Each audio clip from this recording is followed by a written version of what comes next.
ఉన్నప్పుడు దెబ్బతిన్నటువంటి ఐక్యత సమగ్రత ఇవాళ బీసీ దగ్గరకు వచ్చేసరికి మాత్రం దెబ్బతింటదా? ఇవాళ ఇది కేవలం ఎందుకంటే ఈ దేశంలో ఈ దేశానికే కాదు ప్రపంచానికి నాగరికతని నేర్పినటువంటి కులాలు, ఈ మనిషికి కావాల్సినటువంటి నాగరికతకు జీవనానికి అవసరమైనటువంటి ఉత్పత్తి కులాలు బీసీ కులాలు.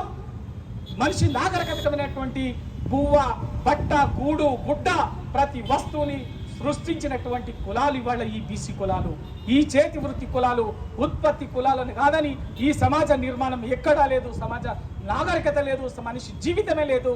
మనిషి జీవితాన్ని నాగరికతనిచ్చినటువంటి ఈ కులాల చైతన్యాన్ని 1000 సంవత్సరాల క్రితమే పసిగట్టినటువంటి దుర్మార్గులు సామాజిక పెత్తనం కోసము వర్ణ వ్యవస్థను సృష్టించరు. ఇవాళ ఆధునికంగా ఈ పేరు మీద రకరకాల పేరు మీద మన పట్ల దుర్మార్గపూరితమైనటువంటి కుట్రతోటి వ్యవహరిస్తున్నారు. ఎందుకు అంటే ఇవాళ మనం ఈ జనాభా లెక్కలో తేలటంతో ఏం తేలిపోతుంది అంటే బరాబరుగా ఈ దేశంలో సంపద ఎవడి చేతిలో ఉన్నది అనేది తెలిపోతుంది. సంపదని సృష్టిస్తున్న వాడు ఎవడు ఉన్నది తెలిపోతున్నది. ఈ సృష్టిస్తున్నటువంటి సంపదని ఎవడు గుత్తాధిపత్యం చెలాయిస్తున్నాడు అన్నది తేలిపోతుంది.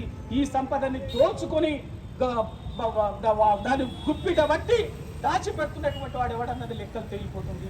ఈ సంపదని దోచుకున్న జాతీయ సంపదని ఈ దేశాన్ని దాచుకున్నటువంటి సంపద అంతా గుప్పిటి పెట్టి దాన్ని దాచుకున్నటువంటి వాడి బండారం వాళ్ళ బయటపడుతుంది అన్నది తెలియపోతున్నది. ఎవడు ఇవాళ ఈ ఉత్పత్తి ఈ సంపదను సృష్టిస్తున్నటువంటి కులాలకు ఈ సమాజంలో ప్రజాస్వామ్యంలో ఒకటే. ప్రజాస్వామ్యం అంటే ఏంటిది? మెజారిటీ రూలింగే కదా.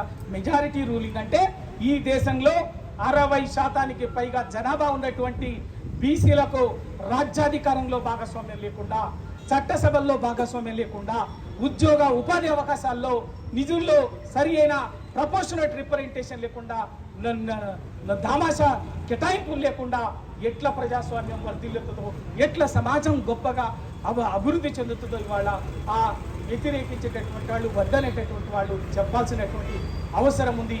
కేవలం మనల్ని బీసీలని ఇవాళ ఒకటే కేవలం ఓటు బ్యాంకు రాజకీయాల కోసం, ఓటు బ్యాంకు రాజకీయాలకు ఆ పార్టీ ఈ పార్టీ అని కూడా చెప్పండి. అందరూ ఏ రోజైతే కేల్కర్ కమిటీ నివేదికని మోసానికి గురైన ఈ దేశంలో ఆ రోజు నుంచి ఈ దేశంలో బీసీలు ఎప్పుడు అణచివేతకు, దోపిడికి, వివక్షకు, దాదాపు సామాజిక అంటరానితనానికి గురవుతున్నటువంటి కులాలు ఎవరంటే వాళ్ళ బీసీ కులాలు.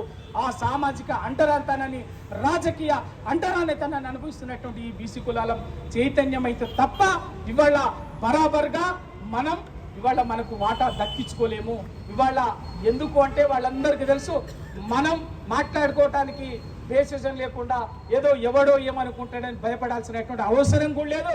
బరాబర్గా మన జనాభా లెక్కలు తేలమని అడగడం అంటే, తెల్చమని చెప్పడం అంటే రేపు మన చట్టసభలో మన ప్రపోర్షనేట్ రిప్రజెంటేషన్ ఎంత ఉండాలో ఎంత ఉందో అడుగుతాం.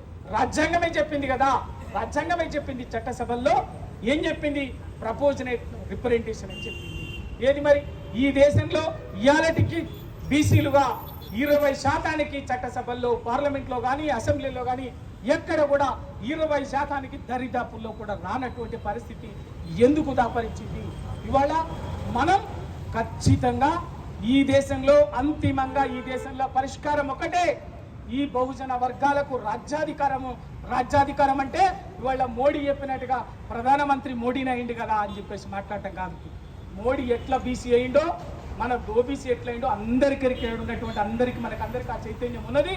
ఆయన ఇవాళ బీసీ ప్రధానమంత్రి అయ్యి చేసిన పని ఏంటంటే ఈ దేశంలో శాశ్వతంగా అక్కడో ఇక్కడో ఇంత పోటీపడి కొట్లాడి సాధించుకున్నటువంటి జనరల్ కేటగిరీలో రిజర్వేషన్లు కూడా 10% ఈడబ్ల్యూసీ రిజర్వేషన్లు పెట్టి బీసీల గొంతు కోసినటువంటి మొట్టమొదటి దుర్మార్గుడు నరేంద్ర మోడీ.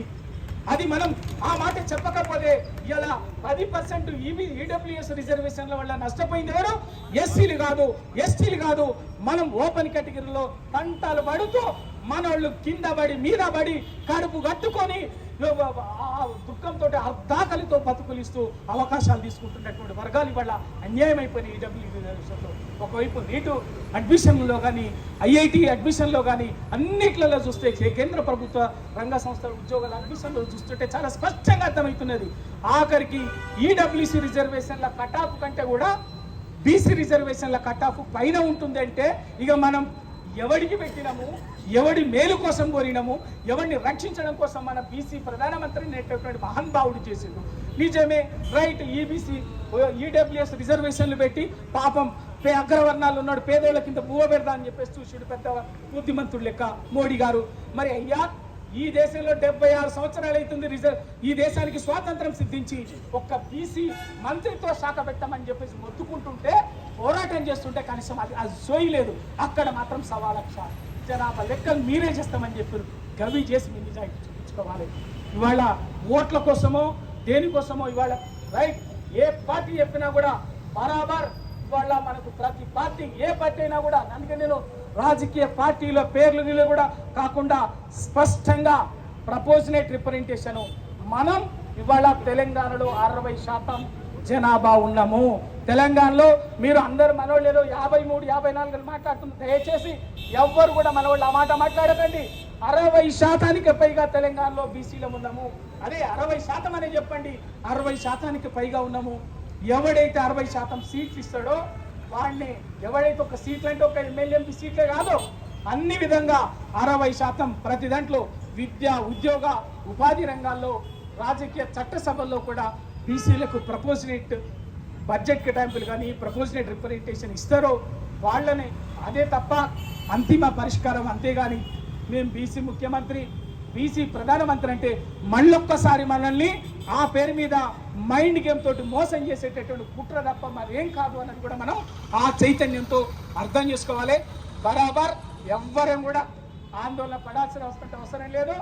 ఖచ్చితంగా 2028లో ఎవడు ఒప్పుకున్నా ఈ తెలంగాణ గడ్డ బీసీలదే రాజ్యం, మనదే రాజ్యం. అది ఎట్లా వస్తుందో ఇంకా 4 ఏళ్ళు ఉంది. అందరం దానికి అవసరమైనటువంటి సన్నాహం చేద్దాం, యుద్ధం చేద్దాం. ఇప్పుడే యుద్ధం మొదలు పెట్టాం. ఈ యుద్ధానికి మొదలుపెట్టిన యుద్ధంలో ఇప్పుడు భావజాల వ్యాప్తి జరుగుతున్నది. ఈ భావజాల వ్యాప్తి నుంచి మన వర్గాల్లో చైతన్యం వస్తుంది. ఆ చైతన్యం మొదలైంది. ఆ చైతన్యమే నిర్మాణాన్ని స్వతగా అదే బై డిఫాల్ట్ ఆ చైతన్యం నుంచి నిర్మాణం చేస్తుంది. ఆ నిర్మాణం నుంచి 2028 ఎన్నికల్లో తెలంగాణలో యుద్ధ పేరి మోగిద్దాం. ఈ తెలంగాణ గడ్డ మీద బహుజన రాజ్యాన్ని, బీసీ రాజ్యాన్ని సర్వై పాపన్న గౌడు 380 ఏళ్ల క్రితమే